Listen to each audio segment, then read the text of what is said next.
বিশেষে ভাঙড়ে কলকাতা পুলিশ হলো, কি বলবেন? কেমন ভূমিকা দেখলেন? আজকে তো আসলেন থানাতে। ভূমিকা বলতে এখন তো সবে ওনারা নতুন সিটে বসছে, এলাকার ভৈলুকির পরিস্থিতি ওনাদের জানতে হবে, বুঝতে হবে। ধন্যবাদ জানাবো, কলকাতা পুলিশকে স্বাগতম জানাবো। ভাঙড়ে যে অরাজকতা, রাজনৈতিক প্রতিহিংসা চলছিল, ওনারা এসছেন, আমরা আশাবাদী ওনাদের থেকে এলাকার মানুষ উপকৃত হবে। যে সমস্ত মানুষ বঞ্চিত, লাঞ্ছিত, যে সমস্ত মানুষদেরকে বিভিন্ন ক্ষেত্রে বাধার সম্মুখীন হতো, প্রশাসনের দ্বারাই তারা উপকৃত হবে। কলকাতা পুলিশ অবশ্যই সেগুলো তারা দ্রুত সমস্যা মেটাবে এবং এলাকার মানুষকে শান্তি ফেরাবে। তারা যেন তাদের পরিবার নিয়ে তাদের এলাকায় যেন শান্তিতে থাকতে পারে। ভাঙড়ে বিশেষ করে আইএসএফ মানে মিথ্যা কেস খাচ্ছে, সেই আপনারা কি আশ্বাস পেলেন কোনো যে মিথ্যা কেস থেকে একটু দূরত থাকবে বা মিথ্যা কেস খাবে না আইএসএফরা? সেটা দেখা যাক।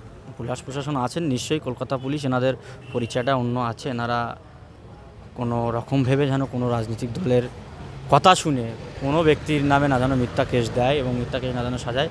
কেস দেওয়ার আগে এবং জিনিসটা তদন্ত করে যেন দেখে যে আজও এই ঘটনার সঙ্গে কারা জড়িত আছে, তারপর নিশ্চয়ই তারা কেস নেবে। আমরা আশা রাখবো কলকাতা পুলিশ এলাকার শান্তি ফেরাবে এবং এলাকায় যে সমস্ত কেস কাবাটির আওতায় নিরীহ ঘরের ছেলেরা দীর্ঘদিন ধরে ভুগছে, সেই সমস্যা থেকে আশা করি মিটবে বলে আমরা মনে করছি। অনেক মানুষ তো এখনো ঘর ছাড়া আছে, কি বলবেন তাদের জন্য যে এখনো পর্যন্ত ঘরে ফিরতে পারছে না? অবশ্যই তারা ফিরবে খুব তাড়াতাড়ি। আমাদের আইনজীবীরা আছে, তারা ব্যবস্থা করছেন। কোর্টের মাধ্যমে আমরা উকিল লাগিয়ে তাদেরকে জামিন করাবো এবং সকলকে বলবো নতুন পুলিশ এসছেন, এলাকায় নিজেরা পাড়ায় কোনো রকম বিবাদ করবেন না। লোকালি কোনো সমস্যা হলে থানায় আসবেন, থানায় যে সমস্ত অফিসাররা আছেন তাদেরকে জানাবেন, তারা আপনাদের সাথ দেবেন এবং এলাকায় শান্তি ফেরাবে এবং সমস্যাগুলো মিটিয়ে দেবে। কেমন বুঝলেন যে নতুন তো কলকাতা পুলিশ, বেঙ্গল পুলিশ ছিল, কলকাতা পুলিশ হলো, কেমন বুঝলেন? আশা রাখবো ভালো হবে। বোঝাবুঝি বলতে কাজের শেষেই বুঝতে পারবো ওনারা নতুন এসছে।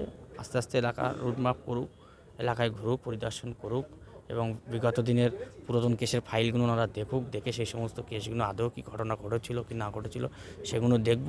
তাদের দেখে সেই সমস্ত কেসের করবে। আশা রাখবো অনেকটাই ভাঙড়ে শান্তি ফিরবে যদি তারা মানুষের হয়ে, যদি মানুষের সমস্যাগুলো বোঝে। এলাকার মানুষ অতি শান্তিপ্রিয় মানুষ। আমরা চাবো স্যারদের থেকে আরও যে সমস্ত সমস্যা আছে সেগুলো যেন সমস্যা মিটে এলাকার শান্তিপ্রিয় মানুষ যেন শান্তিভাবে বসবাস করতে পারে।